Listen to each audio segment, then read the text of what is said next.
What's going on, everybody? Welcome into the stream. Hope everybody's having a good morning after the marathon that was yesterday. We finally have some Jusuf Nurkic news. He's resigning with the Portland Trail Blazers on a 4-year, $70 million contract, about $17 million per year for the Bosnian Beast. Okay, I'm echoing. Do not know why. Let me try and fix that gray. Hold on. I gotta figure this out then. I don't know why I'm echoing. That was you? Oh, come on, Gray. Come on, Gray. That's all good, man. Anyway, hopefully I'm not echoing. Anyway, the Blazers re-signed Jusuf Nurkic. The Blazers have also re-signed Drew Eubanks. That, I guess, is your center rotation for next season, which I'm fine with Nurkic coming back, okay? With Eubanks coming back, I hope he's not our backup center. I'm fine with Eubanks as our third string center, but as our backup center, I think that is really gross. So I'm curious to see if they maybe do something else. But, yeah. Anyway, sorry, I'm kind of reading Twitter and, collecting myself and whatnot. Eric could be here in a bit. I don't know. I probably won't be streaming for too long. But Shane Sharp signed 5 minutes ago. I assume it was 120% of his rookie scale. Do you guys know? Let me see if I can find the exact number. And I'll break down the salary cap and where we are salary-wise and all that sort of thing. Oh, it's just a video of Sharp signing. Cool. He's smiling because he about to get paid. He about to get paid, $5-6 million. So, obviously coming out of high school, that sort of contract is a pretty fun thing, I imagine. Anyway. Thank you, Bruce. The big splash that you guys were all promised, not happening, it looks like, at this point. Jusuf Nurkic agreed to go back to Portland. I assume they had a contract in place. I don't know why they took until this morning, but Portland's offseason right now looks like this. Well, let's just start back at the trade deadline. The Blazers traded away a bunch of pieces, didn't get much back. Got back Josh Hart and got back the Milwaukee first, which turned into Grant, because Grant wanted to be here. That was the key thing. I don't think Jeremy Grant's on this team if he didn't want to be here with Dame. So Cronin looked into that. He traded players at the deadline for quote-unquote flexibility to make a big splash this offseason, or at least that's what people told us. And me and Eric sat here and said, we're not going to have cap space. We didn't. We sat here and said, they could have gotten flexibility anyway and still done the trade deadline better. But we sat here and said the flexibility wasn't going to amount in much. Whatever they were going to do, they could have done with maybe, Norman Powell's contract on the roster or whatever. They could have tried to trade Norman Powell this offseason and probably gotten back a little bit more. Instead, the prized acquisition in the Norman Powell-Robert Covington trade at the deadline was Keon Johnson, a guard, and we're going to have to take a look at all our guards in a second. The other thing that Portland got back in that trade was Eric Bledsoe's expiring contract, which was supposedly supposed to be an asset for the Portland Trailblazers, but now they will have to waive him. And I'll show you why in a second. Shout out to Jakob Hauge, a 6-month member message. He says, have a nice 4th of July weekend, Tori. Thank you, Jakob. Appreciate you, man. And appreciate all of you for joining us. So let me get this spreadsheet in order and just kind of show you guys this situation. It's going to take me a little bit, so hopefully you can just relax and hang out with me for now.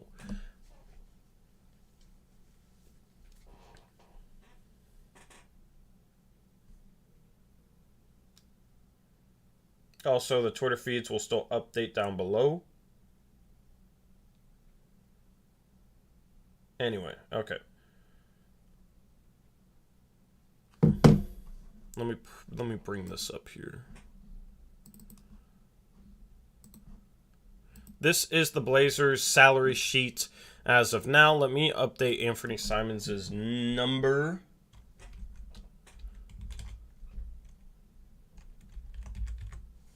And I updated Gary Payton II's number. You got Shaedon Sharpe there. Jusuf Nurkic is about... Assuming Nurkic is doing 5% raises, which is most likely, Nurkic is that.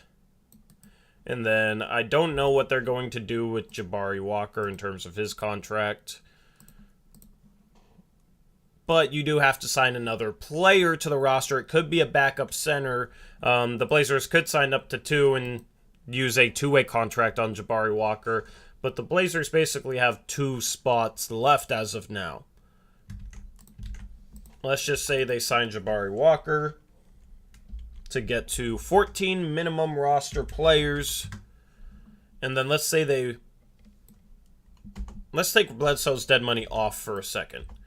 The Blazers currently have, with everybody they have under roster, and then, signing Jabari Walker, not counting Bledsoe, they only have $8 million under the hard cap. So the Blazers aren't really able to make use of Eric Bledsoe's $19 million of expiring salary next year. They only have $8 million under the hard cap without it. So he probably gets waived, maybe waived and stretched. If that happens, because he has $3.9 million guaranteed next year if they waive him, compared to $19.4 million if we keep him, but we can't keep him with only $8 million under the hard cap.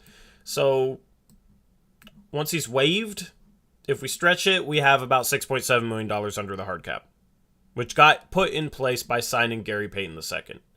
Now, I think that they will sign Jabari Walker to a main roster contract because they left money in the full mid-level exception to be able to sign Jabari Walker to like a 3-year minimum. If you watched my Jabari Walker video, you'd know kind of his contract situation.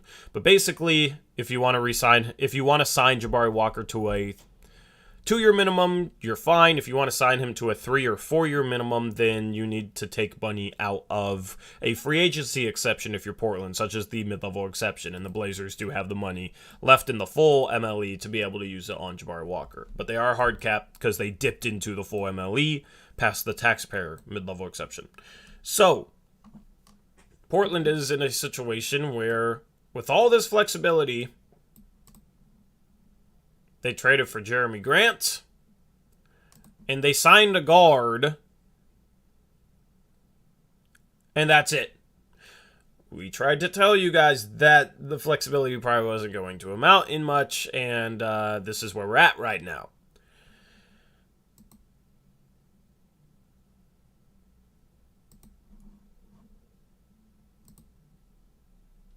Oh, I'm missing Eubanks on the sheet. You're right. Let me put Eubanks on. You're right.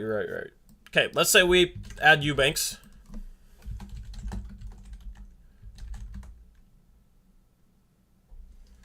I don't know how much the minimum is for him. I think it's about what Watford and Greg Brown are making. I think it would be a little bit more, but I think the cap charge number is 1.56. There. If we waive and stretch Bledsoe, we have $5 million of room under the hard cap. If we just waive him and don't stretch him out, he'd be $3.9 million of dead money next year, and we'd only be $2.5 million under the hard cap. So Portland has no room to play with, basically. And that's why I thought the flexibility was overrated when we headed into this offseason. Now, heading into the offseason after, giving up those assets at the trade deadline in order to... Let me turn off my alarm. I set like 4 alarms. I even set my March Madness alarm that I usually only set in March. I set that for today. That's why it was the CBS college basketball music. Anyway.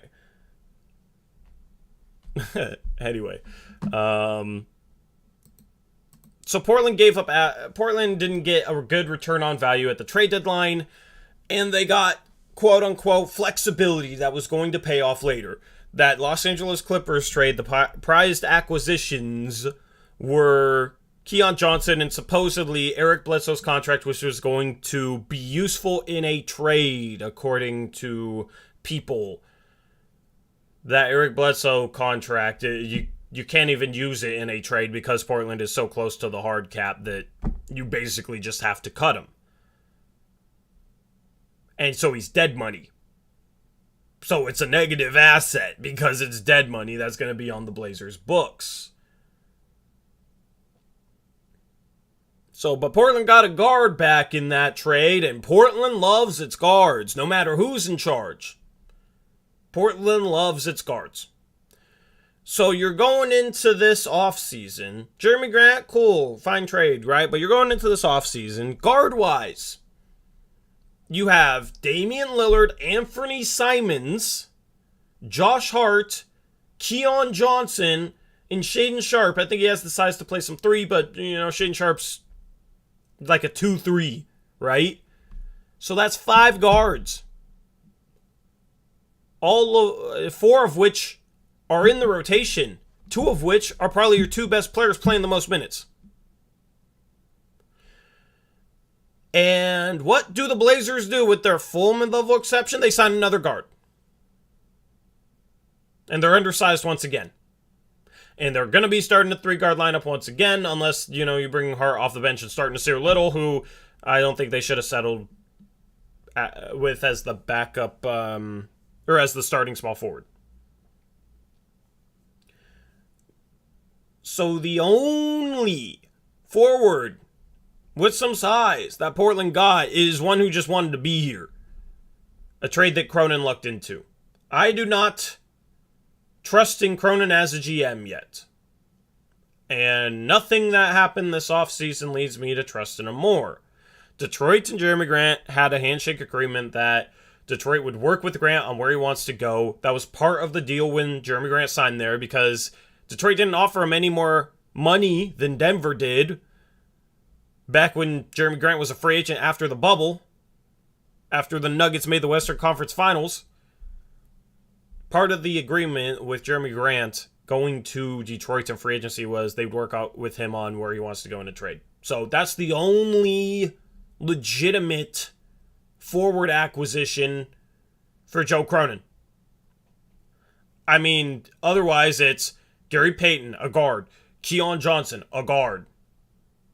I guess Justice Winslow you can throw out there, but he's 6'4", 6'5", and I don't want him to be in the rotation, but it sounds like he might be. Justice Winslow was basically a throwaway in that trade.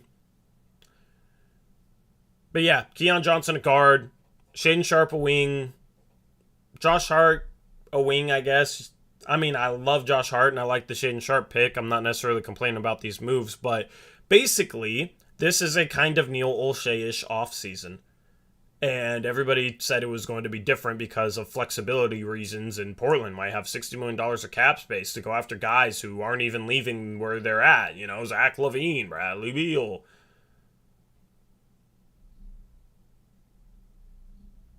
So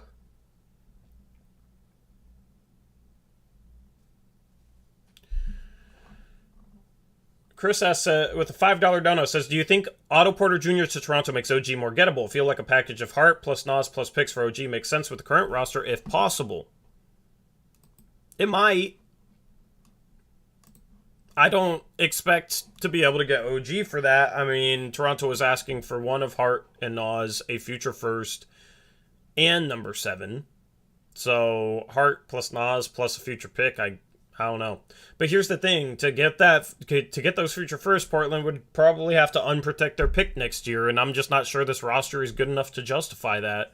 I mean, yeah, getting OG would be nice, and that would be my dream offseason, where I talked about having OG, Jeremy Grant, and Shaedon Sharpe. Imagine if that video just absolutely came true. You know what I mean? I mean, OG would be great here. I don't know. If it's Hart plus Nas, plus I'm protecting the pick next year to give up future firsts. I mean, I just don't know if that's smart. Because Josh Hart's phenomenal here. But it would make the Gary Payton 2 signing make more sense, I guess. And that would work under the hard cap because Nas plus Hart is basically $17 million, and that's what OG's making. So,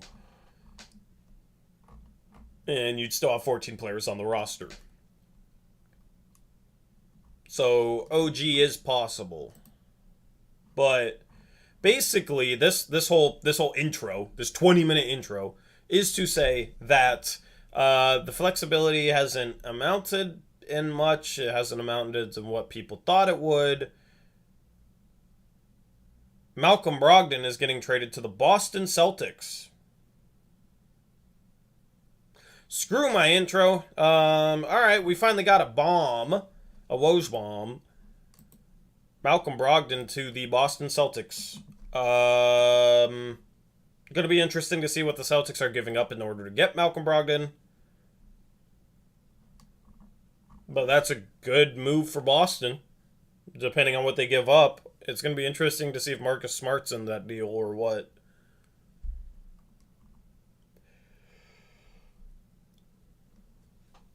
Ricky says, what did you think was a realistic offseason outlook? Basically this. I just thought you use the MLE on a forward, you get better roster balance. But instead, they use it on a guard. Even if you do Hart and Oz for OG, you could have played Sharp at a backup, as the backup shooting guard. Stagger Damon Ant, so Ant is the starting shooting guard and backup point guard.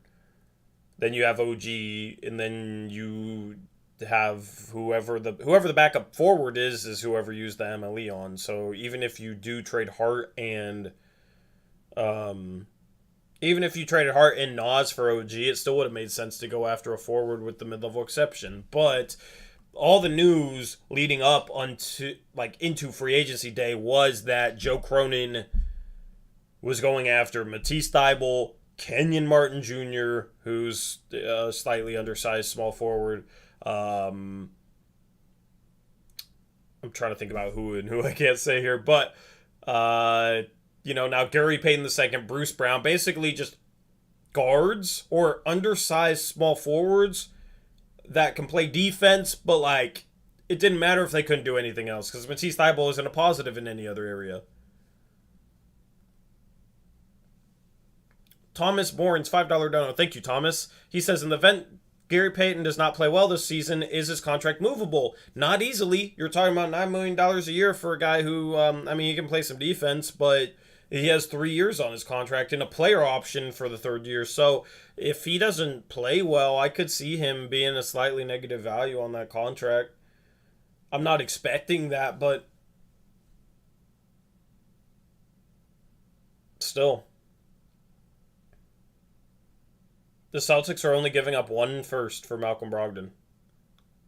Apparently. So yeah, Otto Porter Jr. is going to Toronto. That'll make it interesting to see what they do. They have a million forwards. Daniel Tice, Aaron Nesmith, and a 2023 first-round pick. Well, the Celtics just absolutely fleeced.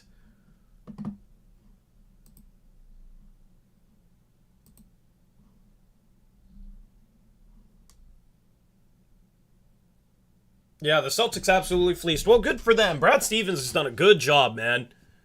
Brad Stevens has done a good job building that team. Yeah, wow. They needed a point guard, another ball handler that could create shots. The Celtics, at this point, have to be the favorite in the East again. They just won the East, and you add Malcolm Brogdon to that. It's phenomenal. Taylor Packer says, Story, can you give me a note to give my boss? I need to get off work so I can focus on the stream. Man, it's harder for me to focus on the stream. I just woke up. I haven't had my energy drink yet. I wish Eric was here. I would run to the gas station. That's 3 blocks away. But, yeah, so I need to update this free agent list, obviously. I mean, Portland could still make a move. You could still maybe, like, see a minimum signing for maybe a big man, maybe a LaMarcus Aldridge. You still got Jalen Smith out there. Portland does technically have the biannual exception, but they're close to the hard cap, so that makes using that very iffy.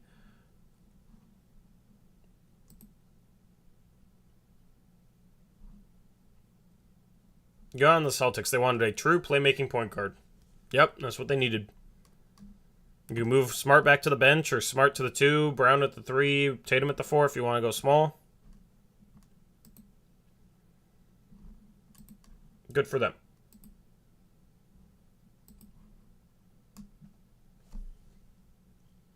What's your go-to drink in the morning, Tori? I just wake up and I'm tired and I can't focus on anything, so I'll get like some G Fuel or something. Not anything with too much sugar usually. See, I can't talk right now. Let me think some donos. Shout out to... Let me see here. I don't want to miss any. Shout out to Jakob Hausch for a 50 Norwegian Cronin dono. He says, let's hope there's still some sort of play from Cronin. Otherwise, we were looking a little small. Absolutely. Thank you, Jakob, for the dono. Shout out to Thomas Borns. I read that dono. Thank you, Thomas. And then shout out to Eugene David with a $10 dono. He says, thanks for all your dedication. Order yourself something to eat, bro. I gotcha. Appreciate you, Eugene. Thank you for the $10 dono. Yeah, I'm gonna save a little bit. I'm not gonna order delivery today. But yeah, anyway. Appreciate the donos, guys. So let me just pull up this sheet again and we can break down maybe the rotation. Yeah, that sounds good. That sounds like a plan. All right.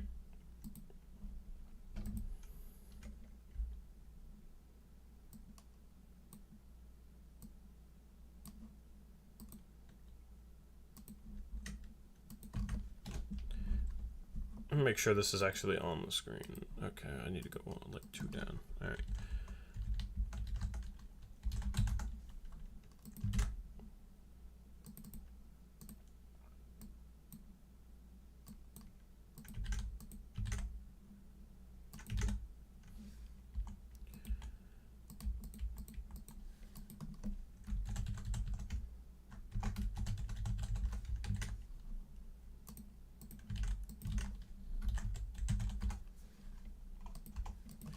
All right, so you obviously have Damian Lillard, Anthony Simons. I don't know who the 3 is. I'm guessing Josh Hart. Then you have Jeremy Grant. And you have Jusuf Nurkic.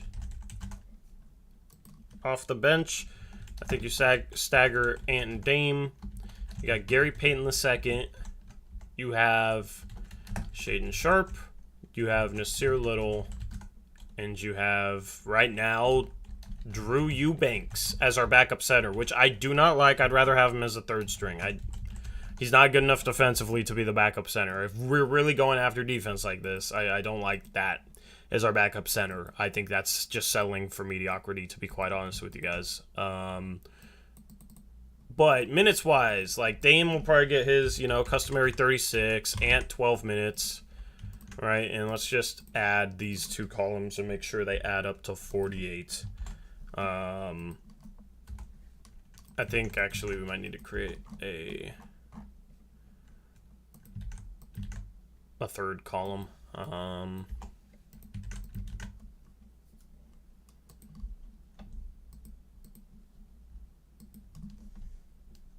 E4.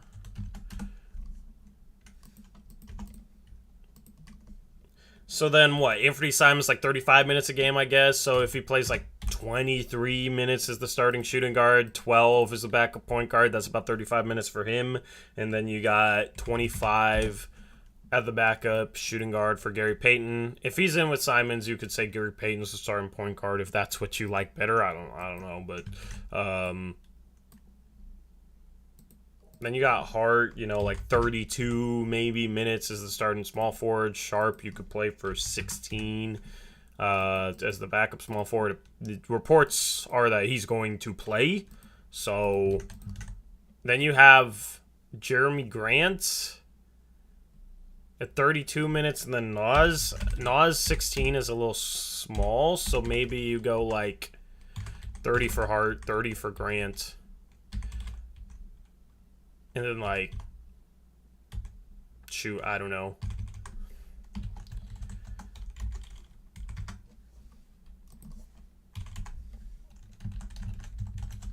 Maybe do something like this. So that's 24 minutes for Nas, 22 for Gary Payton, 15 for Sharp, 30 for Hart and Grant. And then, I don't know, with Nurkic and Eubanks, you got 28 and 20. I mean, that's what the rotation is looking like now to me.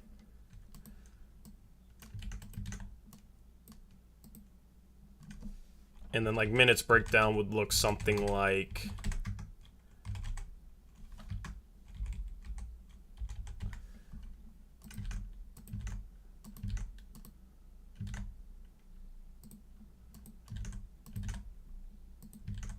something like this.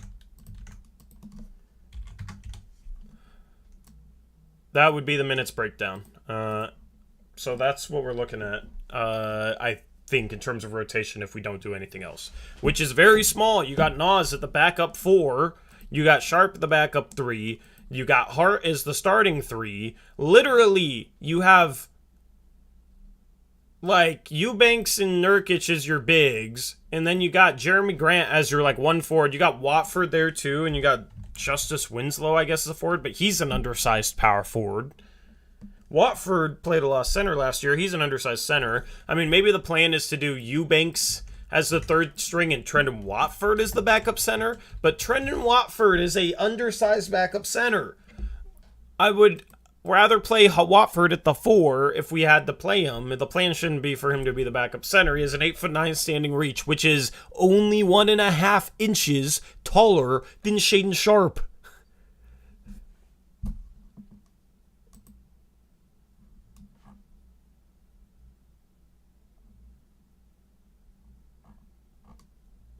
But yeah, on this lineup, you have one player. I mean, like, Eubanks is what, 6'9"? Maybe taller.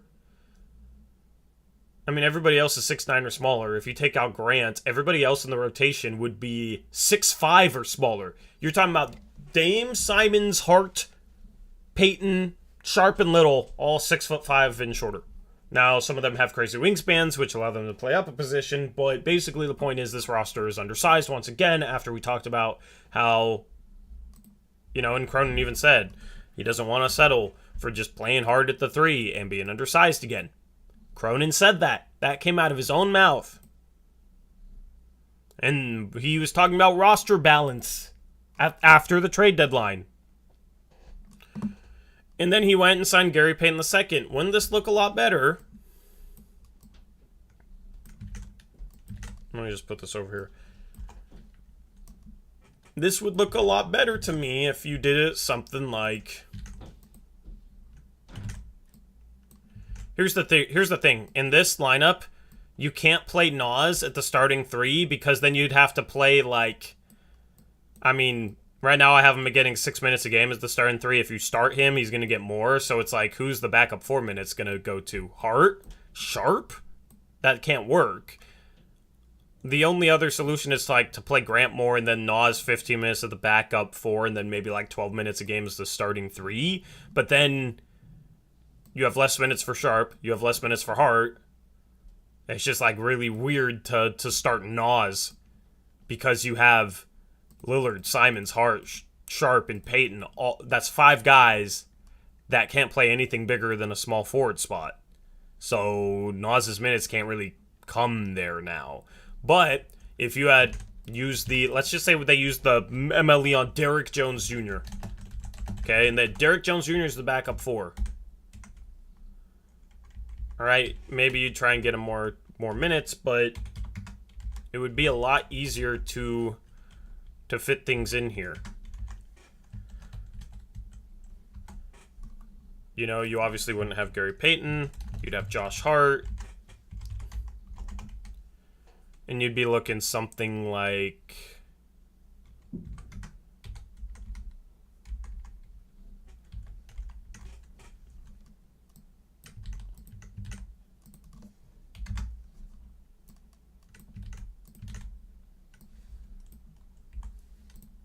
I don't know, you could have multiple people playing some minutes here. But you'd be looking at something like this instead.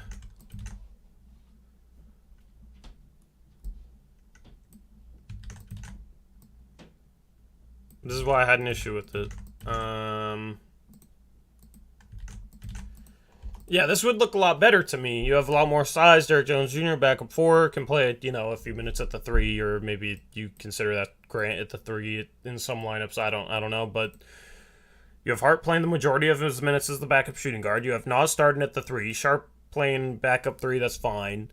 And then you have Grant and like a Derrick Jones Jr. at the 4. That's the thing. The MLE signing just unbalanced this roster because it was a 6'2" guard instead of somebody that can play a forward spot. The MLE signing, yes, is a good defensive player. I mean, it just... Cronin talked a lot about roster balance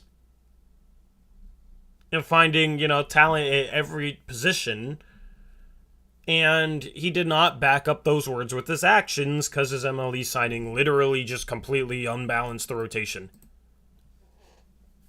So I'm a little bit frustrated with some of his words.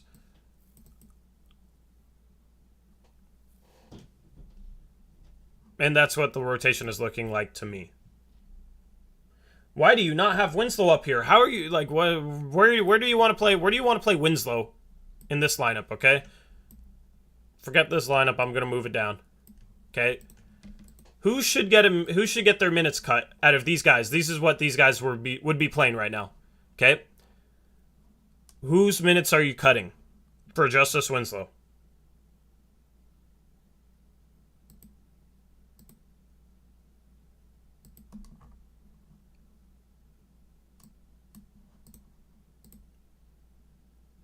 Eubanks? So who are you playing as the backup center? Or like I switched it to Watford, but you know, say it's... I'm just going to assume it's Trent and Watford, I guess. Trent and Watford. I don't know who the backup center is going to be.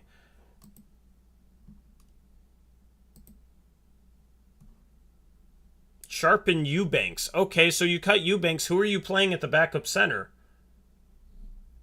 Because if you cut Eubanks' minutes, or Watford's minutes, or whoever...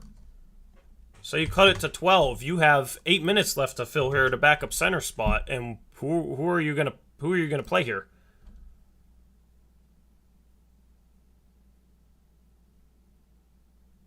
You play Grant at the backup 5. Here's the thing: Jeremy Grant cannot rebound, and that's going even more undersized. You're going to play Jeremy Grant at a center spot when he can't rebound so you can play Justice Winslow? Who can't shoot? Like, I don't get that. I do not get that. Justice Winslow should not even play, in my opinion. Like what? And you cut like Nas minutes to 15 so you can play Winslow 11 so that you can... you know, play Sharp less. Like, there's no good solution here to play Winslow.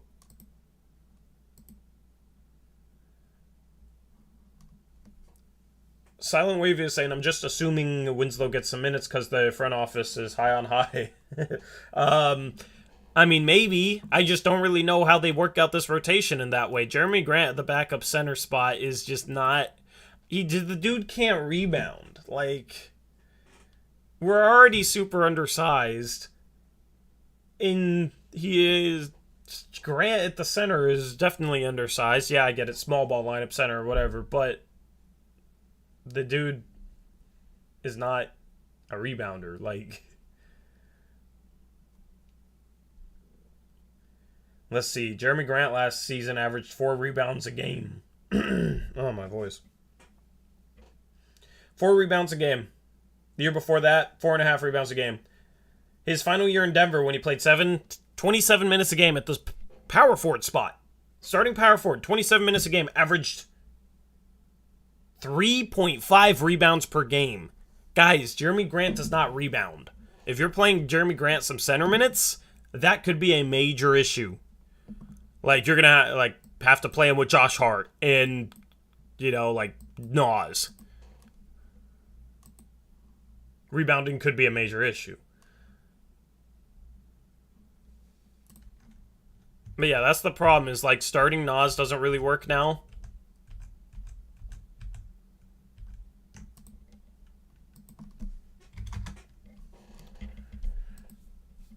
It's just a really weird lineup.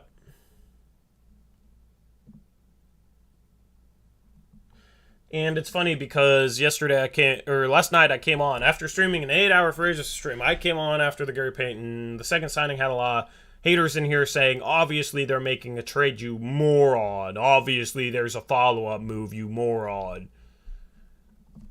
Where's the splash, man? There is no splash. This is their roster. This is their lineup. Where's Greg Brown? Greg Brown should not be playing rotational minutes next year. Eric, just let me know when you want to come on. I don't want to stream for too long, and we can stream later tonight, but yeah, it's kind of weird streaming this early in the morning. It's hard to even focus on what I want to say. Do you think we could sign Looney with a biannual exception? We could barely if we waived and stretched Bledsoe.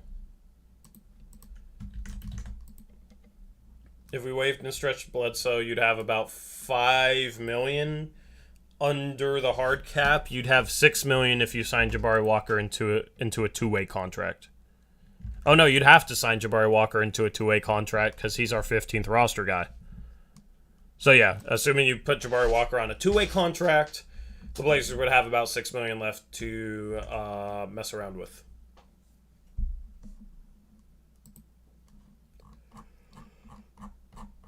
Oh, man.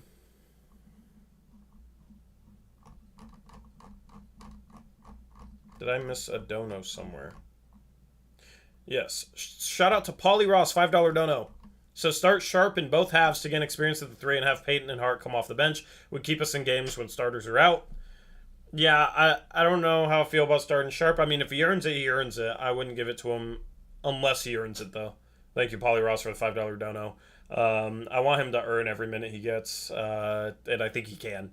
Shout Larson W with a $10 dono. He says, or they say, Best Blazers channel on YouTube. Thanks for all the news updates and roster explanations. Appreciate it. I know you're down on Winslow, but he does play hard on D and can guard effectively. Thank you, Larson, with a $10 dono. Appreciate you.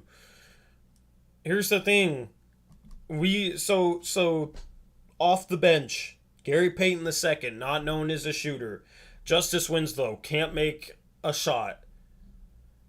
Nasir Little, inconsistent as a shooter, at best. I mean, yeah, we need better defense, or we need better defenders. We need to get better defensively. You don't want to overcorrect for guys that struggle elsewhere, and then all of a sudden other things become a problem. Because I can see shooting becoming a problem. Neither of our centers right now can shoot. If you count Watford as a center, that's 3 centers that can't shoot. Then you got Justice Winslow, who can't shoot. You got Gary Payton II, who shot decently last year, 35%, but I mean, absolutely wide open shots.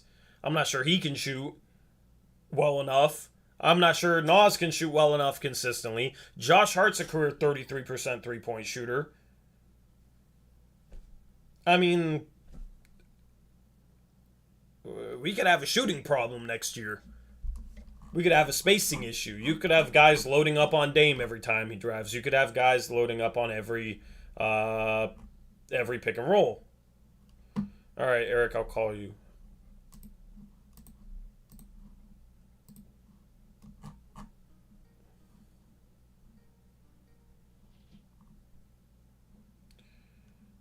Okay, you're here now. Eric, what's going on, man?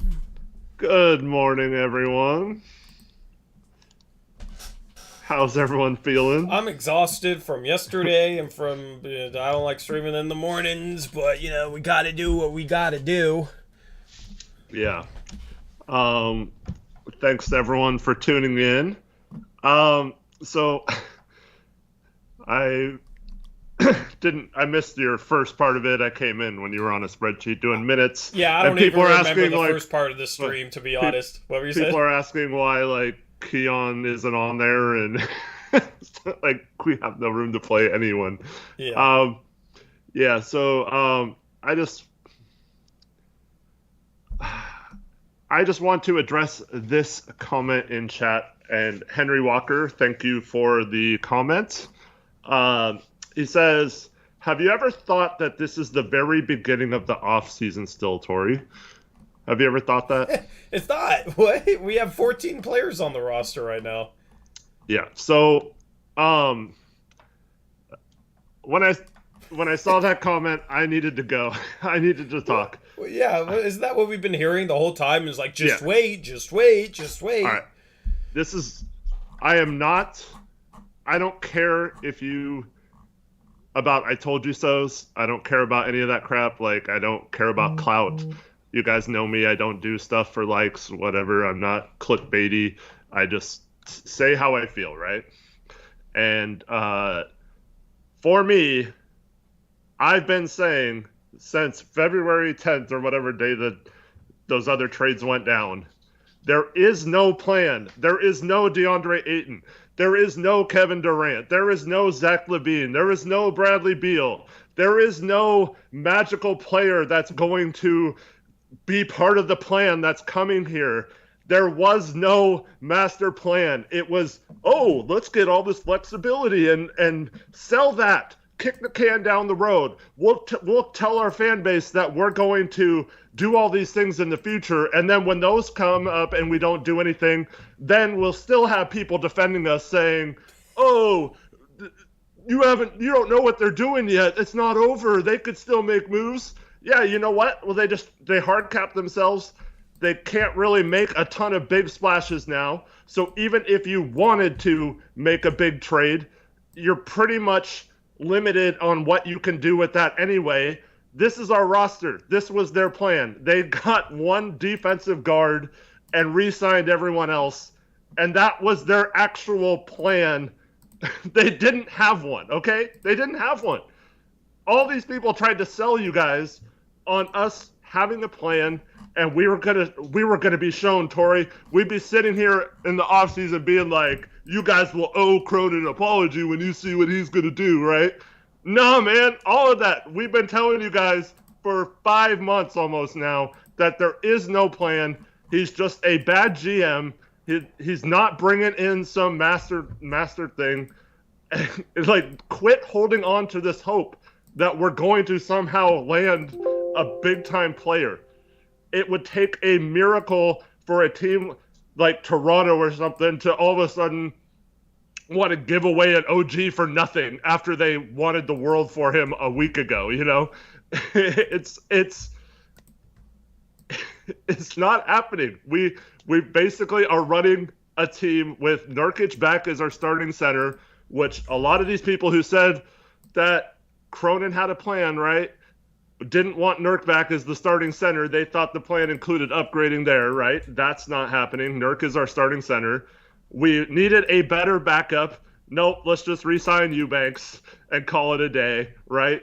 The freaking Toronto Raptors got Otto Porter Jr. They re-signed Thad Young. They already have 3 forwards on their roster. They're loaded at wings.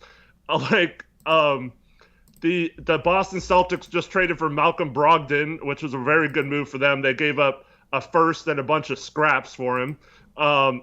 Like, other teams make moves. Portland does not. We keep getting billed this. And here's the thing. Like, people are going to say I'm being negative, right? Yep. I like this strategy. I'm fine with it, right? Like, aside from signing a guard who I like as a player. Yeah, well, and Drew Eubanks is the backup center I am not a fan of. But... Yeah, I don't think he should be getting minutes on a good team. But I said this at the trade deadline too. I am totally cool with rebuilding a roster, or like if we had Dame, Sharp, Ant, Nas, and we're going to go young, you still bring in a Jeremy Grant, right, to keep Dame's window like now a little better. But I'm cool with that, going young and hoping those guys develop around Dame, and maybe Dame has a Chris Paul-like career arc where when he's 36, the other players are good enough to so where he doesn't have to be like the man anymore, and Ant can handle the Booker role or whatever. Like, I am fine with that plan, but it was executed like trash, man. We got no assets for all the players we got out. Freaking the Atlanta Hawks got a first-round pick from the Kings for Kevin Huerter, and basically from the Kings, right, they basically got about as much as we got for CJ, right? And they're dumb, the Kings. I don't know what the heck the Kings are doing. Yeah. But, like, there's all kinds of stuff going on right now, and players are available. Whether you like Christian Wood or not, he got traded for a late second round or late first round pick and filler, right? Like, teams are making moves, and we always heard this. Oh, why doesn't Olshey take a risk, right? He's all these other teams are trading for Christian Wood type players, and we're not doing anything, right? Well, we have a new GM. He's not doing that either. Like, it's so frustrating, man. I love the plan. I think it's fine. I wanted Nurk back. I wanted Ant back. I'm cool with everything that happened, but this is a absolute failure to build upon that for next year if that was the plan to get better and open up a championship window.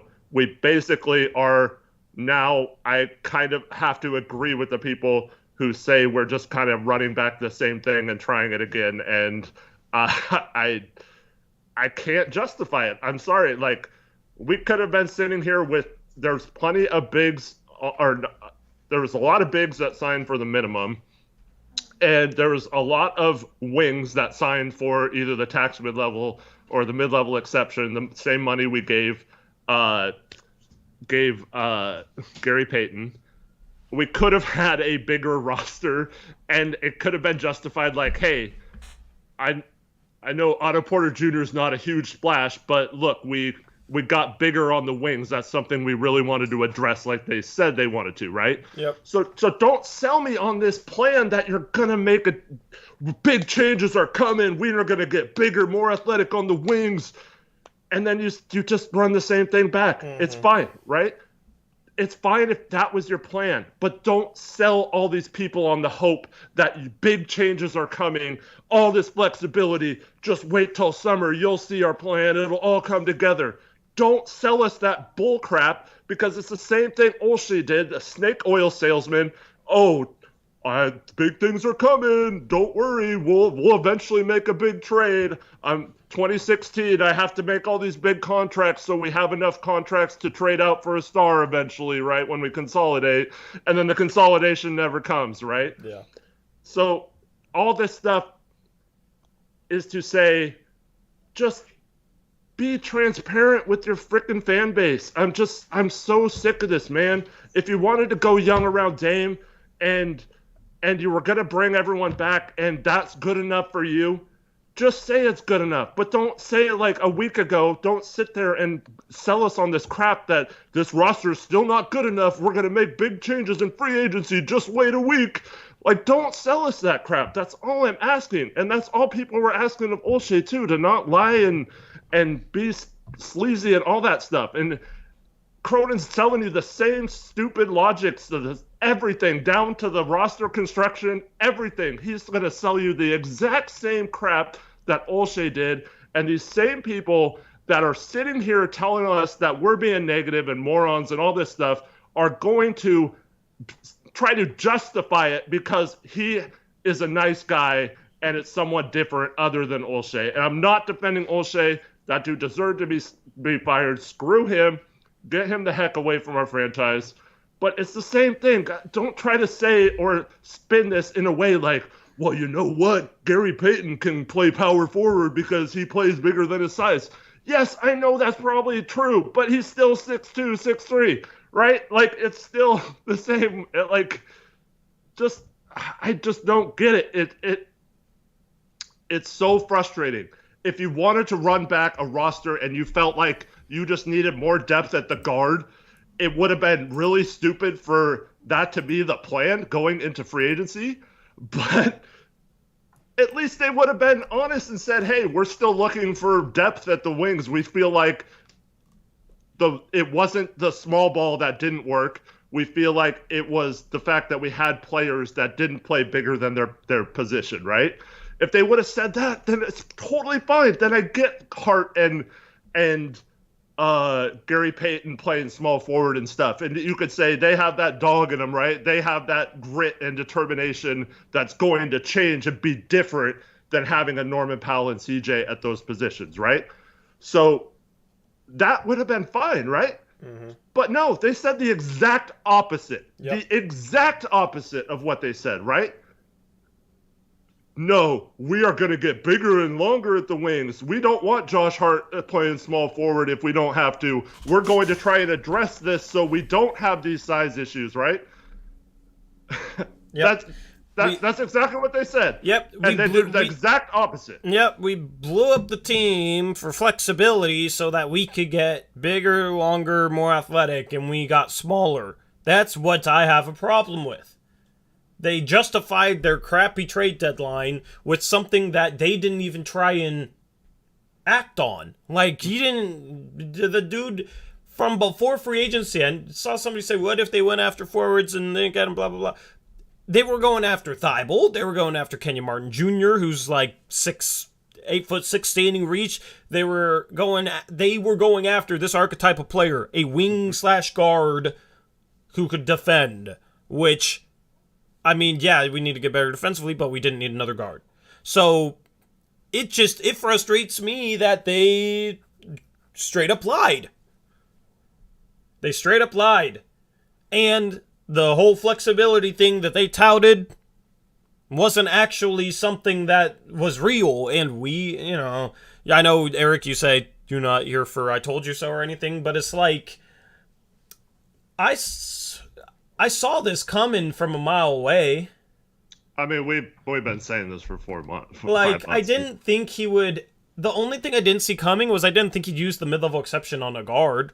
Mm. So I'm frustrated with that. But everything else, it's like, I'm not surprised. I'm just frustrated that A, they lied, and then B, you have people that excuse this stuff who were telling us, just wait for his master plan, trust that, you should just wait and not criticize him yet. You know what I mean? Like, and there's people with a double standard for this GM and what he does compared to the last GM, because could you imagine if this was Neil Olshey's offseason? Oh, you only got Grant because you wanted to come here, which is kind of true. And then you draft a guard out of high school and then you sign a 6'2" guard and you're going to run a 3-guard lineup again? Could you, Olshey, all the people that are excusing Cronin would have been blasting Olshey for this offseason. Absolutely. And that's what it comes down to, is like, people want Cronin to be better, so they want to give him the benefit of the doubt, and therefore things will get excused that wouldn't have gotten excused before, right? Like, and that's a little bit annoying, It's not that I think anybody should be saying anything good about Neil Olshey. It's just like, where's that same energy in regards to criticizing the moves from this GM? All right, several people are saying don't kill them or don't be too hard on them, but maybe it's possible we went after bigger guys and struck out. I mean, it's been reported by people that Gary Payton and Bruce Brown were our main targets yesterday. Yep. Like we were in it, like Tori just mentioned, we were in it for Thibault. We were interested in Kenyon Martin Jr. There were several other names along that vein that I've heard we're interested in, and I continually asked my source, like, what is with, like, every name you're giving me is like a small shooting guard / small forward, right? Like, that probably isn't big enough to play small forward, right? So Like I kept asking that, and they kept saying they're trying to get depth at that spot. Like it didn't make sense to me. It's fine, but I just, I mean, it's possible that they did strike out elsewhere. Fine, but why sign Gary Payton then to do that? Like I just, you don't have to make a panic move. Otto Porter, like you said, was still on the board. And this isn't as simple as, oh, if we would have signed Otto Porter, we'd be stoked and happy or whatever. It's just like if the trade deadline stuff happened, because the people in chat who are saying like they got the best they could, or you guys are being too harsh, whatever. Like if we would have told you that Otto Porter Jr. or Gary Payton would be like our big addition this summer with all that flexibility they tried to sell. Grant. Yeah, on top of Jeremy Grant, which once again was pretty much a foregone conclusion. So that kind of stuff was going to happen. Like I just don't understand how those people are now trying to say, because these are like, I mean, I'm sure like Randall Wellman in chat like keeps pushing back against us. And then like I'm sure those same people were telling us to wait. He has a plan like a couple months ago, right? And now they're trying to tell us like, oh, what did you expect? You know, like I don't want to hear any of that stuff. Like we've been very consistent. We've been telling you guys that this was going to be the way it went down. There wasn't a big name. Even last night, Tori, we hadn't signed Nurk yet. That has to mean that Cronin has Ayton. See, all you guys are going to look dumb tomorrow when we trade for DeAndre Ayton because he isn't signed yet either. Yep, there's going to be a sign and trade. Yep. And I thought maybe it might be possible to make this make some sense, but that's what people were telling us. And yep. I mean, that's what we've heard this whole entire time was just wait. This could happen. This could happen. Just wait for this. Just wait. Just wait. Just wait. And then now it's, oh, well, what'd you expect? Yeah. So, yeah. I mean, what'd you expect? Like, that's what I expected. That's what I was trying to tell you when you were telling me to just wait. Yeah. And somebody said in chat, like, oh, you'd be happier with Derrick Jones Jr. instead of Gary Payton II, and they're confused by that. But here's the thing. Gary Payton II being a guard, you have to play Hartmore at the 3. You have to play Sharpmore at the 3, and you have to play Nosmore at the 4. So, yeah, I mean, I'd rather not be undersized. And if that's, a problem, then whatever. I'd rather just not be undersized. Yeah. I mean, once again, I think this roster is pretty good. Like, I think they can make some noise. I don't know how good they can be with the West is going to be freaking loaded. I like the roster from a fan perspective. I just don't like being sold a bill of goods that was never going to happen once again. Yep. And trying to tell people that for months, and then being like people are doing right now, coming at us like we're the problem when we've just been telling you we're the only ones that keep it real with you guys and don't try to spill that we're going to do something that's not going to happen. It's just funny when people are annoyed by us giving Cronin the same energy that those people gave Olshey over the same type of moves. This is the same energy that a lot of you guys gave Olshey. So, and when I say you guys, I'm just talking about the people that are saying that we shouldn't be upset or being too negative. I mean, I don't think this team is anything but a first round exit. I am excited for next season because you got a lot of storylines and it's going to be fun to see it play out. And I think you have a little bit of upside. You got Sharp. Mm-hmm. Like, I'm excited for next season. I think next season is going to be fun. And I also like going into next season without high expectations, because the previous 3 seasons, I've gone into it expecting, okay, we should be competing for home court advantage, and I thought the roster was good enough, and obviously things kind of have derailed year after year. I am not expecting us to compete for home court advantage in the West next year. I just don't think this roster is balanced enough to make it make sense. I think you have some good pieces, but and you have some upside.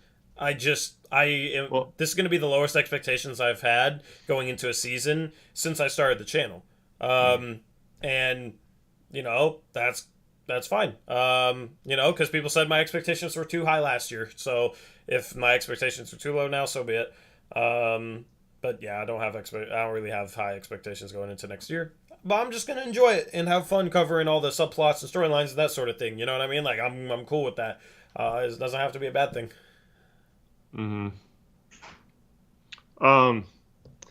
So Randall Woman says, not even pushing back. I'm just saying 3 months from now, y'all be positive and viewing this team as a team that gets things done this year. But right now, since it's fresh, y'all are over frustrated. Nope, I will have the same attitude. No, like, honestly, like, there's some truth to that. I just got done saying, I like this roster. I have been fine with playing undersized. I've been fine with going young. All that stuff is fine with me.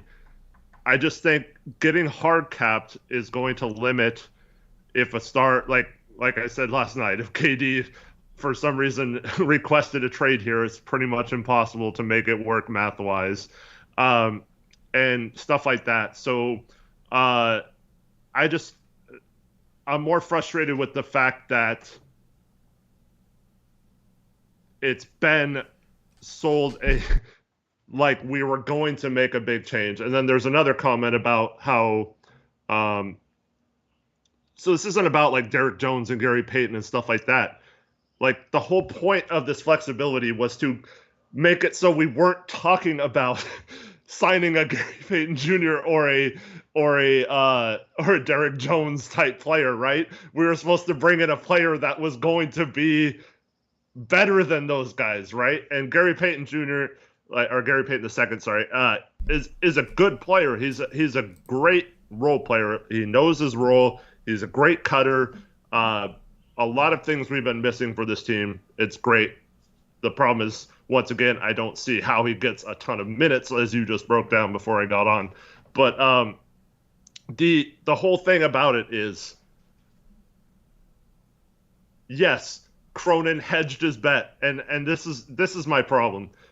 Now we're gonna hear all summer, he said this was going to be a long process, right? It's going to take time. It won't just happen in one off season. Well, he completely hamstrung the whole first year right now of that process, right? So he could still get lucky. He could have Sharp be, the next Kobe Bryant and pan out and be pretty much right away able to help. He could have Ant have a jump to an all-star level. He could have Nas be our Mikal Bridges or whatever, and that could all work out.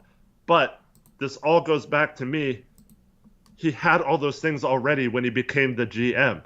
So we had our pick already if we didn't make the playoffs, which we weren't going to when he took over. By that time, the season was pretty much over anyway. Now, he did a great job of making sure we got as high of a chance as possible to make that pick good, so I'll give him credit for that. But that's literally the only thing he's done to change the direction of this team. If Sharp pans out, yes, good pick, but he had that pick already. If Ant pans out to be a star, he had Ant already.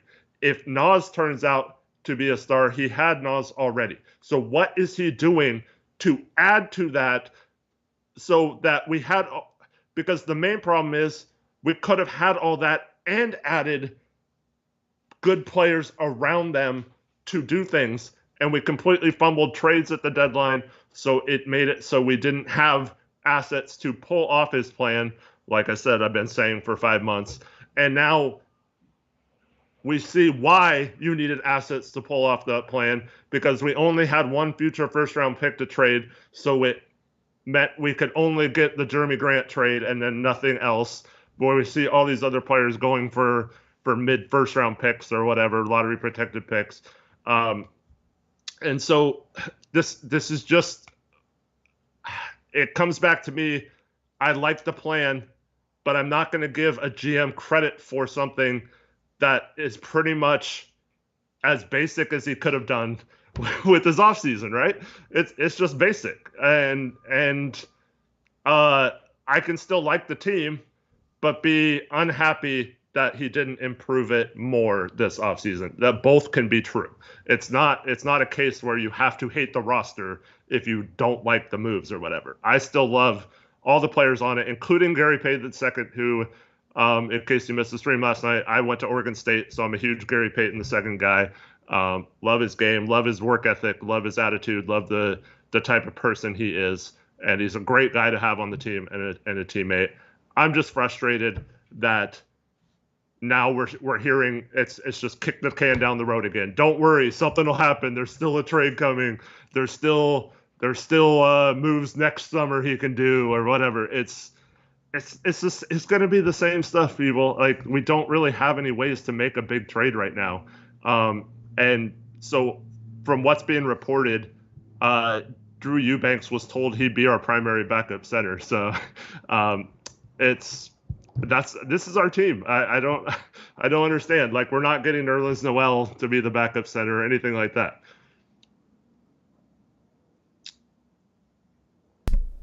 I mean, phenomenal. I love Drew Eubanks as the backup center. He would be a really good backup center. He's just phenomenal.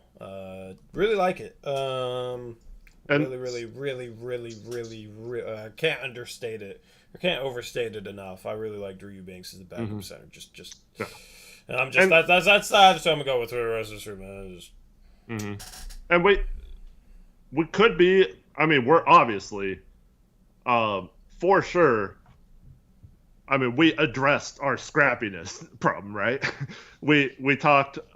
You were the first person to mention this over the past couple seasons, that we don't have that guy that sets the tone on defense that will just get in people's faces, and both his own teammates and other teams, right? We didn't have that guy, right? And we got some of those guys now. Hart, Gary Payton II, hopefully Nas wears off on him, and he's that type of player too. But so that's good, right? We got that. But again, where do we get the minutes for them to make as big of an impact as they could if they were other positions, right? So, and we can say, oh, we can play Hart and Gary Payton at the forward positions, right? Because they play bigger than they are. Same with Winslow, right? So in the playoffs, what's going to happen, though, is they're going to hunt Ant and Dame, and they're going to make sure that those players switch on them, and the other players have to switch off of them. And, yeah, so, I mean, we're still going to have size issues, and this... I just don't want to hear people that say that complain for years about height. We have no height, right? Yeah. That's all it was. No height, right? We need to get taller. We need longer players. Like, those same people are now saying we're scrappy now, right? But that was our point for years, right? Yeah. This is the whole premise of Blazers Uprise, is that it wasn't the players, it wasn't that the roster balance was the problem. It was that the players they were trying to force into positions and roles and things, it would not work unless they were held very accountable, or they were held they were moved for players who had this kind of attitude like Gary Payton II has. And the pushback was always, no, it's about roster balance. And it needs to be, you can't have that from small guards. You need to have big forwards to compete in this league. All championship teams have a big front court, right? Mm-hmm. And no team wins with small backcourts, right? Yep. We've heard that constantly. And now those same people are trying to tell us that we made good moves and we got scrappy players and you can win with small players if they play defense. Yeah, no crap. That's what we've been saying. God. I mean, I guess that's just how I should look at it, you know? We're going to see just how good we can be undersized. Like, I guess. Randall Wellman says, I mean, the Warriors were pretty dang small overall this year. We don't have Draymond. I will say that's the difference. Well, they also had Andrew Wiggins and Otto Porter Jr. as big forwards. Mm-hmm. And Draymond. And all we have for a big forward is Jeremy Grant. That's it. So we're more undersized than they are. They did have some success with a Steph, Clay, but Clay's oversized for a shooting guard, right? So he's pretty big for so he can play. I hate when people say it's small because Clay is pretty good size. So they had lineups with Curry, Clay, Poole, and Gary Payton at times. And those lineups were pretty effective defensively, but they also had one of the best, a top 10 defensive player of all time in that lineup as well. So I think, I mean, that's fine. And once again, if that was your strategy, if they would have said, hey, I don't think the size is the problem, we need tougher, scrappier players. Yeah, fine. I'm then fine. Cool with yeah. that. Yeah, but they said we need Josh Hart at every position. I guess that's what they meant. Yeah, it was literal. We're just going to sign players at his same position. I guess so. Fine. I guess so. I guess I can't say they lied because they could spin that. I guess, but yeah. So yeah. I'm cool with it. It's fine. I'm excited for the season. It has nothing to do with us being down on Dame or Ants or Nurk or any of that. I'm still excited for the team. I think they're going to have a really good starting lineup. I'm a little puzzled as to how it's all going to work. Rotation-wise, Chauncey's going to have a very tough decision or tough time this year. I feel like keeping all these players happy. I don't think it's the right decision to draft Sharp if you're not going to play him at least 10 to 15 minutes a game. I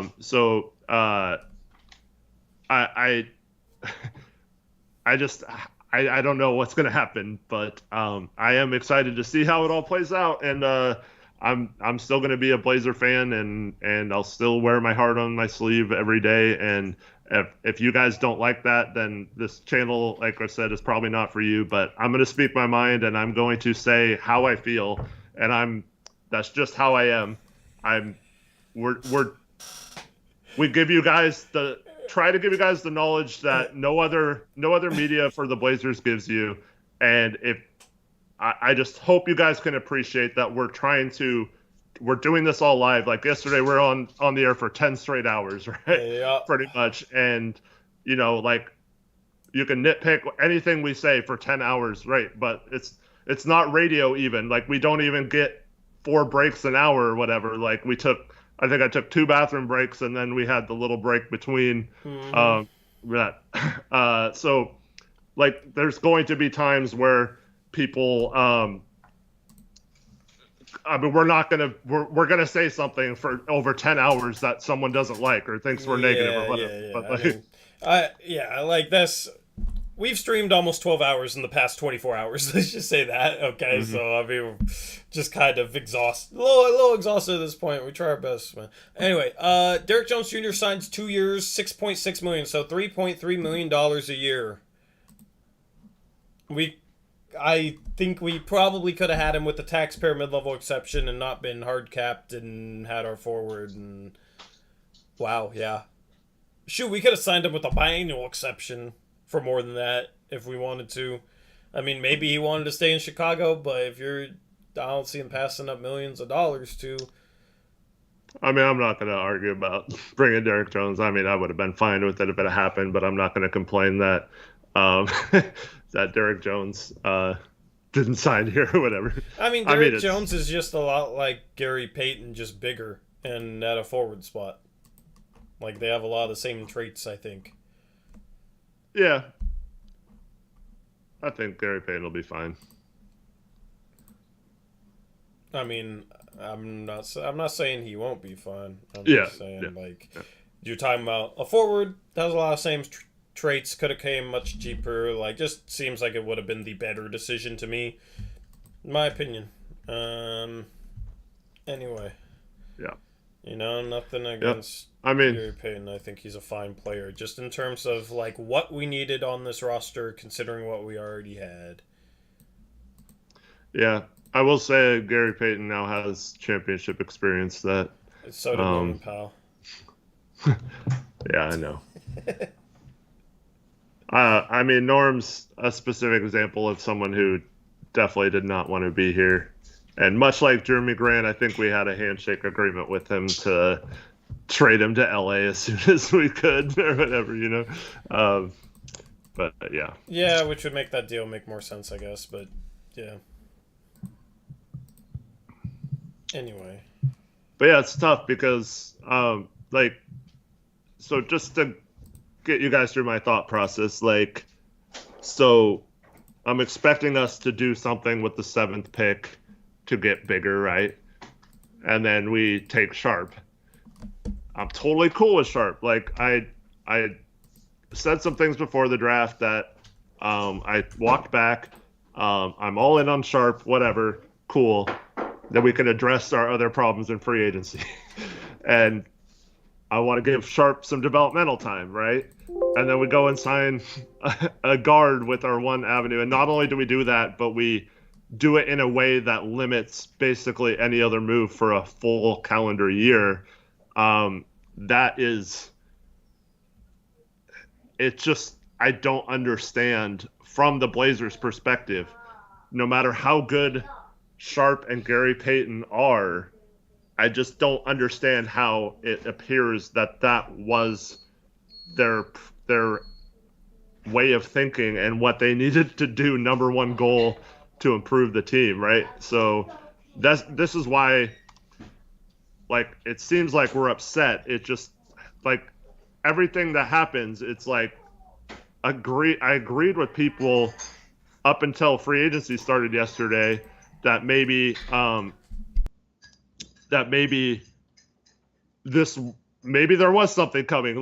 None of these moves make sense, right? There has to be another move. That's why you started to talk about the Ayton thing being realistic, not because you thought it was realistic, but because you're running out of things to justify what was happening. Yeah, I was right? trying to make sense of it. Yeah. So it has nothing to do with being down on the players of the team or thinking the players we brought in suck or whatever.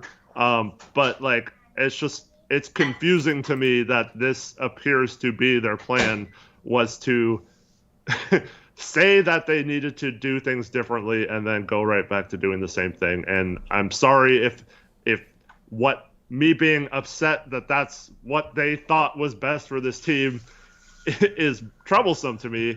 And I'm going to say it's troublesome to me. But I'm going to say how I feel. That's just my thought process going through it. I mean, last night we probably got more hate in one stream than we ever have, to be honest with you guys. Yeah. You guys just see all the messages because a lot of them will get hidden and we're not going to show them. It was rough last night. But we try our best. But bro, we haven't gone through any media trading. We're not working for some corporation. We're literally fans of a team that made a YouTube channel. We have a platform now, but we are normal ass people.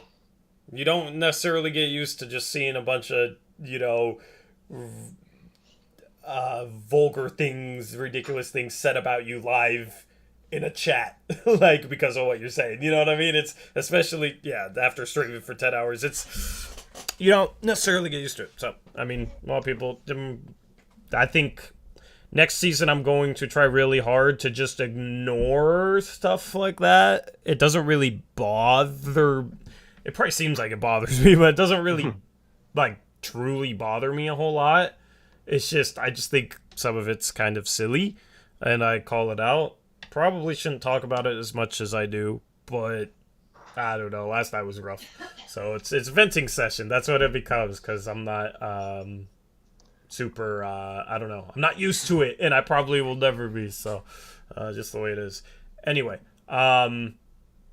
Lakers aren't getting KD and Kyrie. Anyway, just want to throw that out there randomly. For chat. Yeah. Sorry to everyone asking, but now that we're hard cap, the trading the sex spot for KD probably doesn't work out financially, so that trade is off the table too now. Yep. Did you think Mike Aldridge was dono? No. Do you think Elias? No. Okay, shout out Elias, $2 dono. He says, next is Kemba.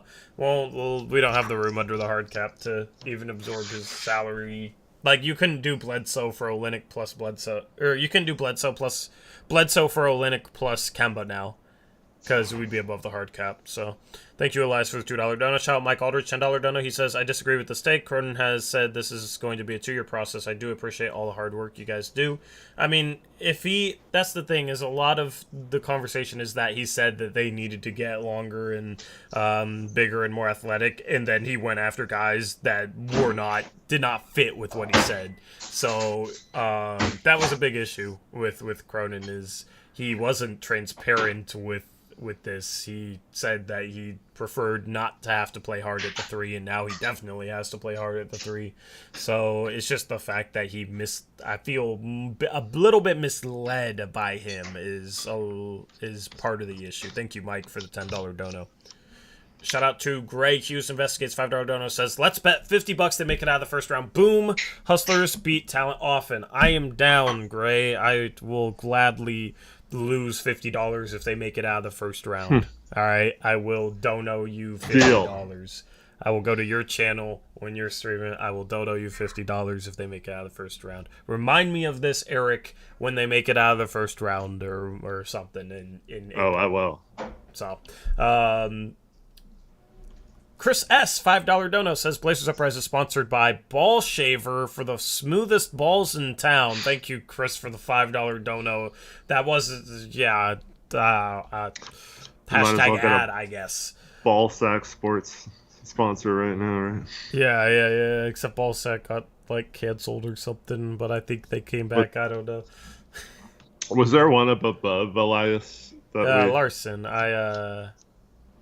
I thanked Larson for his dono. Okay. Yeah. Just making sure. The golfer. That's the avatar for them. So, anyway, yeah, appreciate it. Shout out Fiddlestuck Farms for a $3.21 dono with no message. Thank you, Fiddlestuck. If you meant to leave a message, let me know. Post it in chat. Appreciate the $321 dono. Are we getting Jalen Smith or what? We're not getting Jalen Smith. We have no money left. So here's our avenues we can sign another player. We're roughly, just a rough estimate, $6 million under the hard cap. Is that what you got? Maybe a little over that. Right now we're $6 million under. If that's, what'd you do with Bledsoe? Did you waive and stretch? Yeah, waive and stretch. Oh, I didn't add Eubanks, though. Yeah, I was going to say I'm at $5.1 million. Drew Eubanks. What did you put his contract at? Just $2 million? I just put it as what Watford's was. Oh. I don't know what his contract would be. Watford is on the rookie or the younger scale, so he would be. Because isn't it the 3-year minimum is the price point for the cap charge? Yeah, I don't because he was a rookie. I don't know what the new one is. I don't know if Real GM's updated. So I'll just say $2 million. So yeah, we're at. I think I saw somebody have it as $1.8 million. I feel like that's probably more in line, so I'm just gonna put $1.8 million. That's what it was before it went up, I think. Okay, $1.9 million. I thought it was lower than that. It was 1.7 something. Or 1.6. I don't know. Yeah, it was 1.7 last year. So I'm at 4.8-ish. Anything close to that's probably right. On a side note, this is the first time ever the first year minimum contract is over $1 million. Yeah.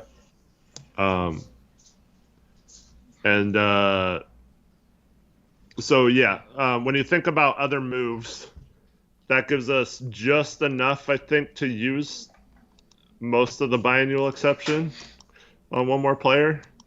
So roughly about 4 million. We could offer one free agent. Then you'd probably have Jabari Walker on a two-way because that'd be our 15th roster spot. So yeah, you could maybe do it to where you offered Jabari the free agent about 3 to 3.5 million, and then Jabari Walker on the 1 million minimum for 15 roster spots, and then you would have the last second two-way to sign. I'm not sure if they're trying to do 14 or 15, so you could do that. Okay, I'm just going over the things we could do. I doubt TJ Warren signing for 3.5 million or 4 million. I don't. Jalen Smith's obviously not doing that because if that was the case, you just go back to Indiana. So I mean, there could be another minimum signing or a very small signing, but yeah, I mean, I don't know about that. So then we go to what's the only other thing we could do. We could use Bledsoe's non-guaranteed portion to make a trade and bring someone else in with the TPE. So I think we could maybe get to. Let me do the math real quick. So if that would mean we didn't stretch Bledsoe, but we wouldn't have his contract at all on the books, right? So we could probably bring in, if we didn't have Bledsoe on our books at all in a trade, we could probably bring in someone making just under 6 million, maybe 5.6 million, and make that work. So if you guys have a target that's out there in a trade, if he makes more than 5.6 million, it's off the table for Bledsoe now. So Nerlens Noel's off the table. Any of those moves are off the table. So unless maybe Nurk's contract is a little less than I'm estimating the first year or whatever. So maybe 6 million. So any player making 6 million or less would have to be the target from here on out. Now you could also trade someone like Winslow or something, but then we're talking about, then you can't use the TPE to combine them. So you could do two players, I guess, one making about 5 million or two making about 5 million if you trade Bledsoe out and Winslow out. Because if you do one player making 10 million, even if you found a way to make the math work, you still would have to fill out the rest of the roster, but then you're up against the hard cap line.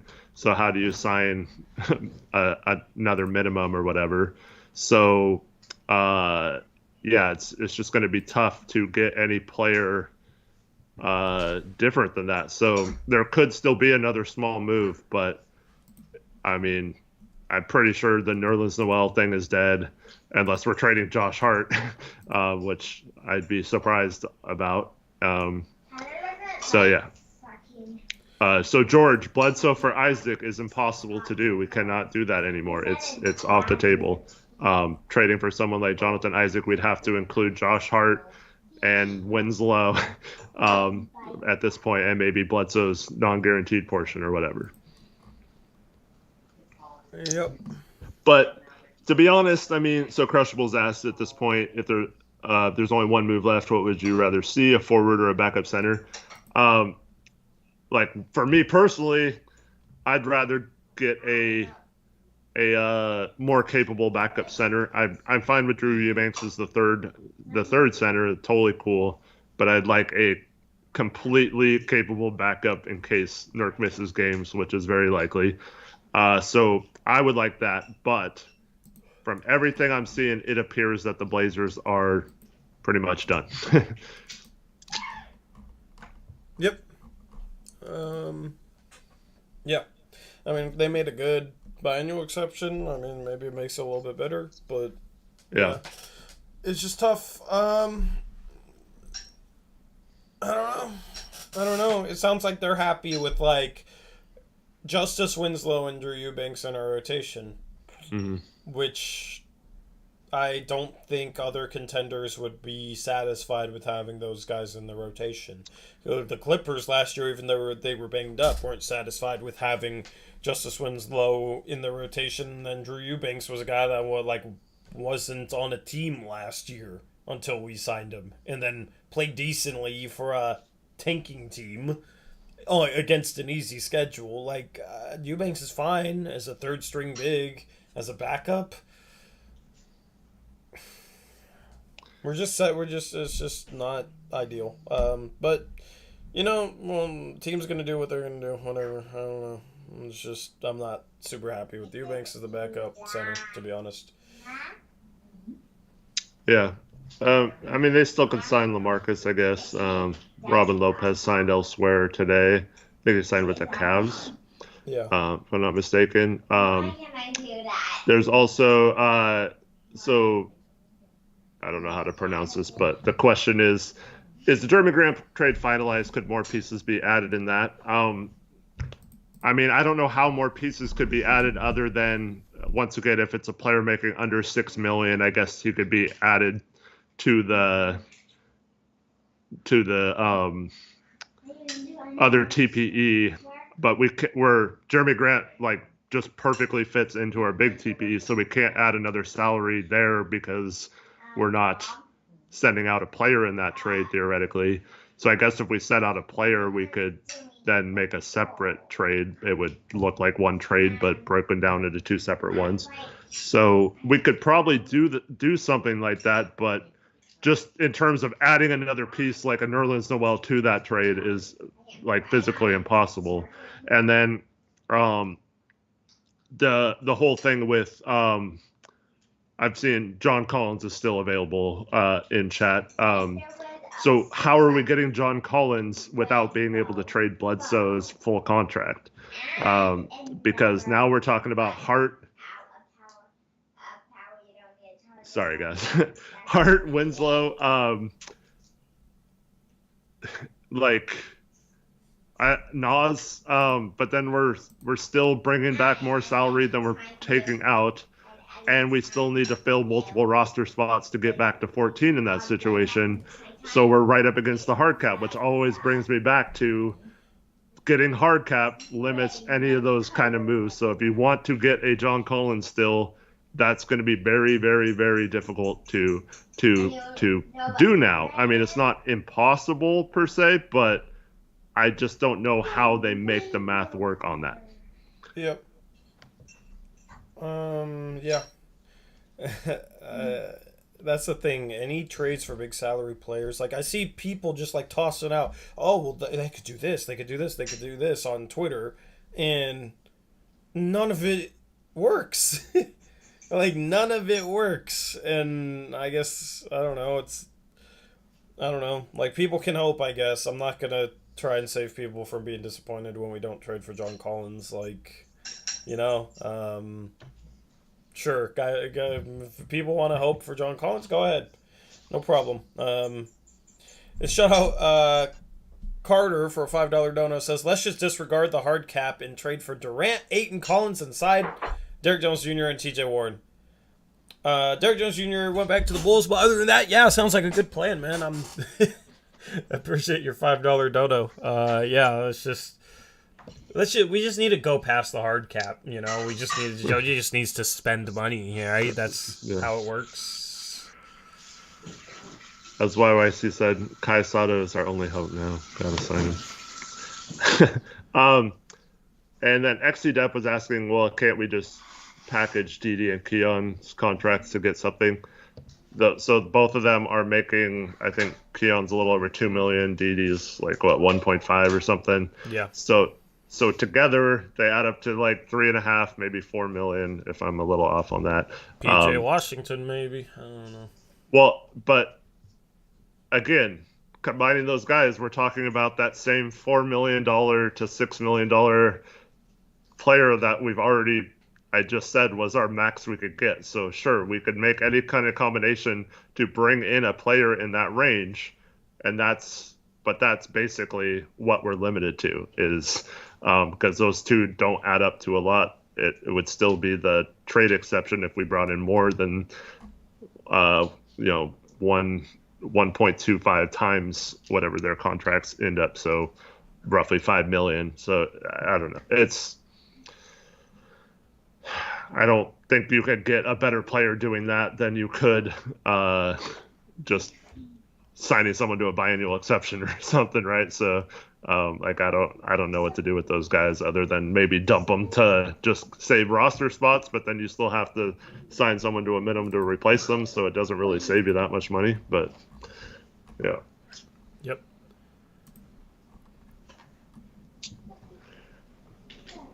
Yurt 7 from Miami. I mean, sure, I'd take Yurt 7, but why would the Heat do that trade? I don't know.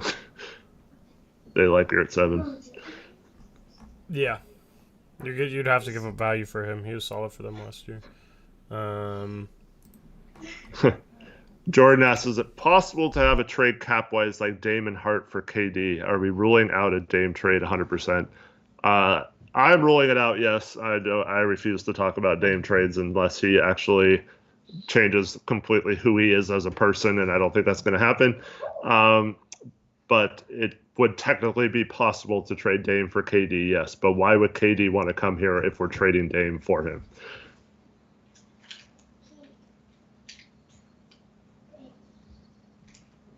Yep. I mean, at least we might play some defense next year. I guess that's what I should look forward to, is having guys that will compete, you know? So I'll just I'll look at the positive guys. We have guys that compete.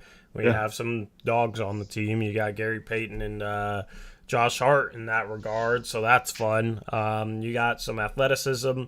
Next year should be fun with a lot of storylines, and entertainment value and intrigue should be high next year. I'm looking forward to next year.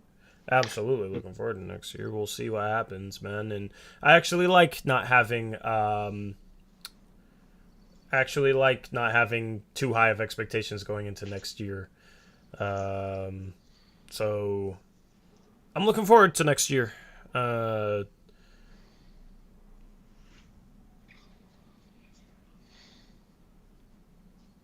Anyway, Joshua Newton says no one wants to play in Portland. We all know it. Jeremy Grant wanted to play in Portland. That's kind of what helped get the deal done. So, I mean, we lucked out a little bit with finally having a player that wanted to come to Portland. So, but if you pay the guys, they will come. I mean, I think you could have brought Derrick Jones Jr. back. So, but I mean, we have guys we have athleticism. We have guys that'll compete. That is better than last year where we just had guys that just sleptwalked. Like, we couldn't win a game on the road because we came out literally with no energy, and like you knew the game was lost 6 minutes into the game because the team just wasn't awake. Like, that sucked. So having some guys that'll go out there and compete will be fun. Yeah. P-Dog 06 says, you all would be lucky to acquire magic beans for Eric. I don't want to be here, Bledsoe. Hope you guys cut that worthless has-been. We have to cut him. Like, we can't. It's impossible to carry his contract over and for him to be on the team. So he's either going to be traded for someone, like I said, making less than $6 million, or he's going to be cut and stretched, and that's it. Eubanks' contract was for the minimum, so roughly 1.9 million or something. Yep.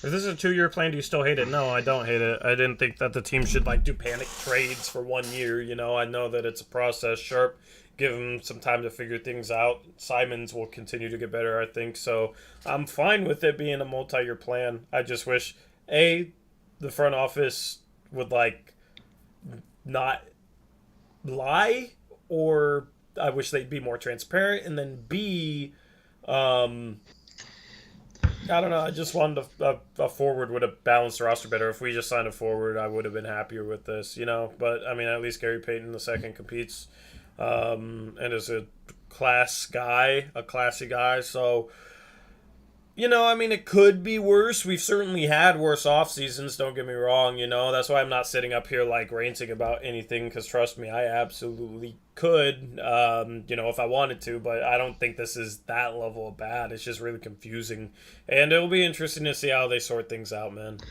So.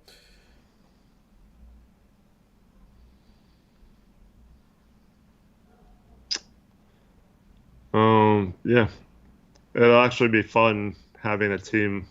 I'm interested to see Dame and Ant and Nurk on a team where hopefully the players around him are much more focused and locked in on defense and pushing them to be better defenders. I think that's going to be good, and I hope that Chauncey, instead of what he did at the beginning of last season, which was kind of he reached a point where he had to either keep pushing and just be even tougher on him or kind of revert back to letting them be comfortable. I felt like he made the wrong decision of going back to being comfortable at one point with our defense, and I feel like he should have stuck with it like Ime Udoka did in Boston.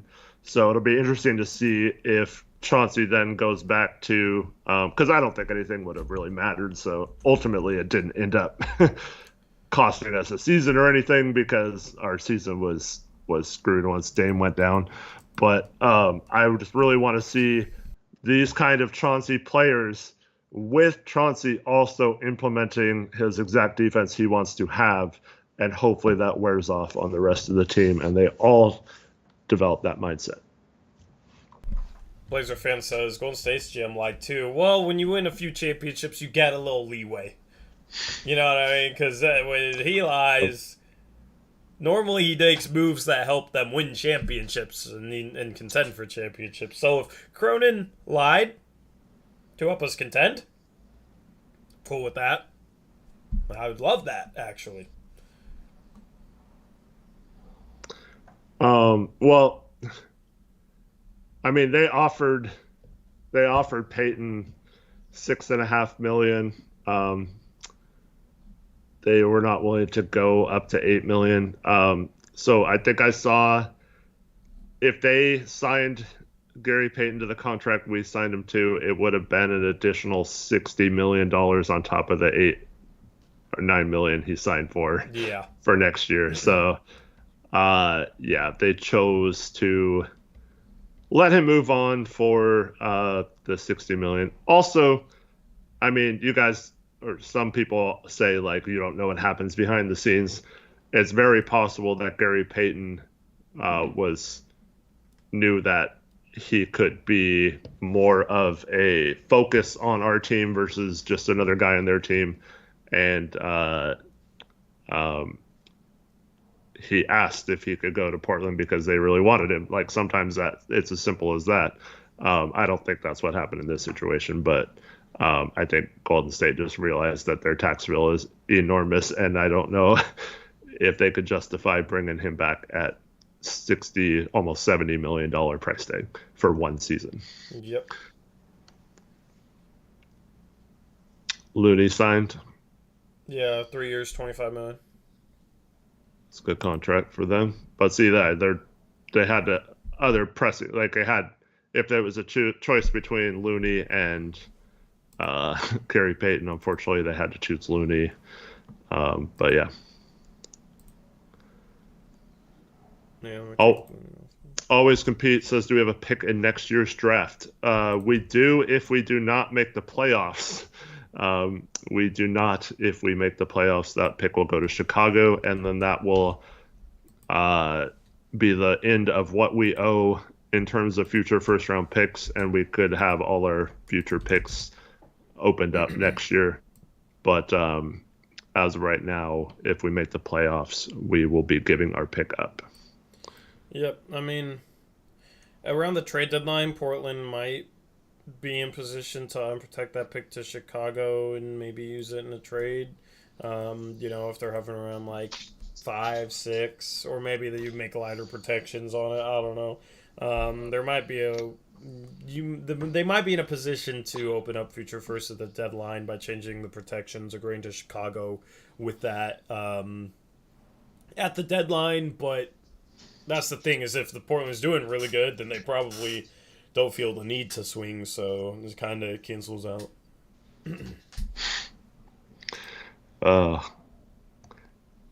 Be excited if we got the number 1 pick. We'd take Scoot over Wemby because we love guards. Yeah. Oh, man, that would be rough. Scoot's really good, but yeah, Wemby looks generational at this point. Yeah. Wemby's the clear-cut guy. I would be shocked if he's not the number 1 pick. We wouldn't trade Dame for anything. Blaze the Nugs. Yeah. You should know that by now. Yeah. IAGC, we're not rooting against Eubanks. I just don't want him in the rotation. I think he's a third string big. I don't like having him as the backup center, especially with trying to get better defensively, because I don't think he's like that good defensively at the NBA level. I mean, he's obviously a great basketball player, not rooting against him as a Blazer, but would prefer for him to be the third string.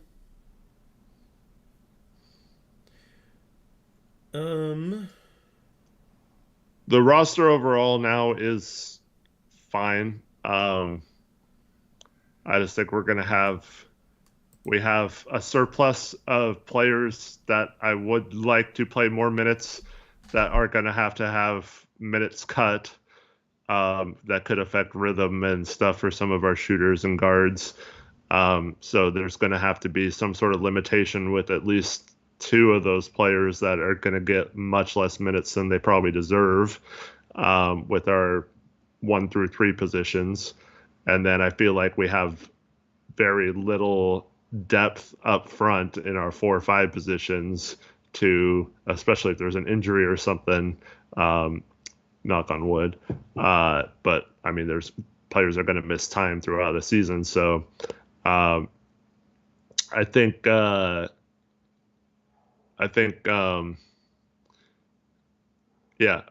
a little concerned overall about the depth at the 4 and 5 positions.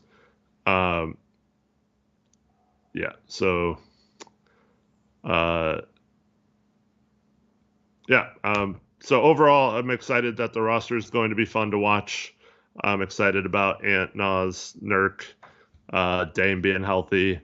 I'm excited about Sharp. I love watching Hart. That's a cool guy to watch play. I think Gary Payton, when in the minutes he gets, will be fine. I just have a hard time thinking that the ceiling of the team is